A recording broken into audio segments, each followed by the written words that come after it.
ಆತ್ಮೀಯ H16 news ಅರ್ಥಾತ್ ಸೀತಾರಾಮ್ ನ್ಯೂಸದ ವೀಕ್ಷಕರೇ, ನಾನು ನಿಮ್ಮವ ಎಂ ಆಯುಧ ಮಲ್ಲಪ್ಪ.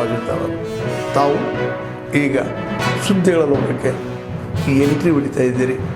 ಈ ಸುದ್ದಿಗಳನ್ನು ಪ್ರತಿಯೊಂದು ನೋಡೋ ಜೊತೆಗೆ ನಿಮ್ಮ ಅಭಿಪ್ರಾಯಗಳನ್ನು ಹೊಸ್ತಾ ಇರಿ. ಯಾಕಂದರೆ ಈ ಸುದ್ದಿಗಳು ನಿಮಗಾಗಿ, ನಿಮ್ಮ ಬದುಕಿಗಾಗಿ, ನಿಮ್ಮ ವೈಚಾರಿಕೆಗಾಗಿ, ನಿಮ್ಮ ತಿಳುವಳಿಕೆಗಾಗಿಯೂ ನಿಮಗೂ ಗೊತ್ತು. ಜೊತೆಗೆ ನಮಗೂ ನಿಮ್ಮೊಂದಿಗೆ ಇದೊಂದು ಮಾತಾಡುವಂಥ ಜೊತೆಗೆ ಸುದ್ದಿಗಳನ್ನು ಬಿಡುವಂಥ ಕೆಲಸ. ಈ ಕೆಲಸದಲ್ಲಿ ನಾವು ನಿಮ್ಮೊಂದಿಗಿದ್ದೀವಿ ಅಂತ ಹೇಳ್ತಾ ನೋಡ್ತಾ ಇರಿ ಸುದ್ದಿಗಳನ್ನು.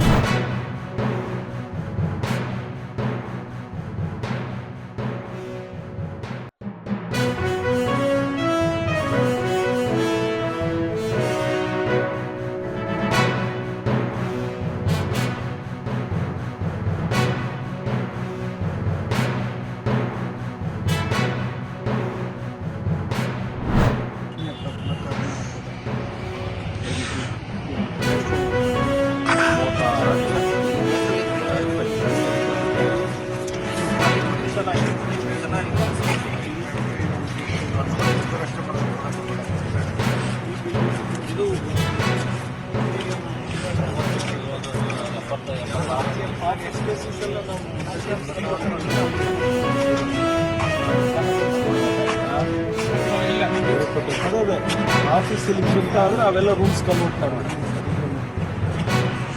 ಇಲ್ಲೇ ನಮಗೆ ಇಲ್ಲೇ. Today's discussions have brought one thing.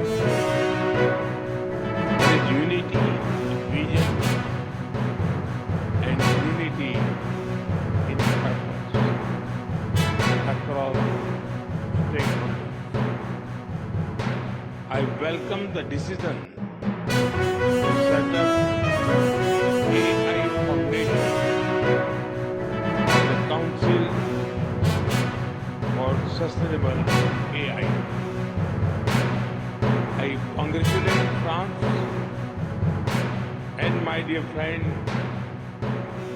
President Macron for this initiative and ensure our full support. We must also make the global partnership for AI truly global in nature. It should be more inclusive of the global South and its priorities, concerns and needs.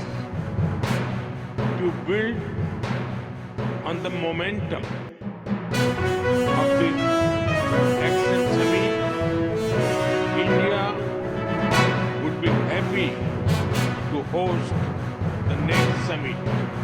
Thank you.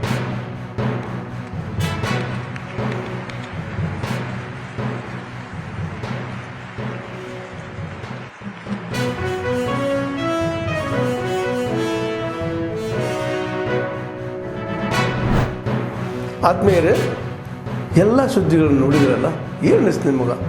ಇದರಲ್ಲೇ ನಿಮಗೆ like ಆಗಿರ್ಬೋದು, dislike ಆಗಿರ್ಬೋದು, comment ಬೇಡಪ್ಪ ಅಂತೂ ಅನಿಸಿರ್ಬೋದು, comment ಮಾಡಬೇಕಪ್ಪ ಅನಿಸಿರ್ಬೋದು, share ಮಾಡಬಾರ್ದಪ್ಪ ಅನಿಸಿರ್ಬೋದು, ಮಾಡಬೇಕು ಅನಿಸಿರ್ಬೋದು. ಏನಾದರೂ ಆಗಲಿ ಶೇರ್ ಮಾಡ್ತಾಯಿರಿ, ಈ ನ್ಯೂಸ್ಗಳನ್ನ ಹಂಚ್ತಾ ಇರಿ, ಜೊತೆಗೆ ಇದಕ್ಕೆ ಸಬ್ಸ್ಕ್ರೈಬ್ ಆಗ್ತಾಯಿರಿ ಅಂತ ಹೇಳ್ತಾ H16 ನ್ಯೂಸ್ ಅರ್ಥಾತ್ ಸೀತಾರಾಮ್, ಇದು ಸತ್ಯದ ಕೈಗೆ ನಡಿ. ವಂದನೆಗಳು.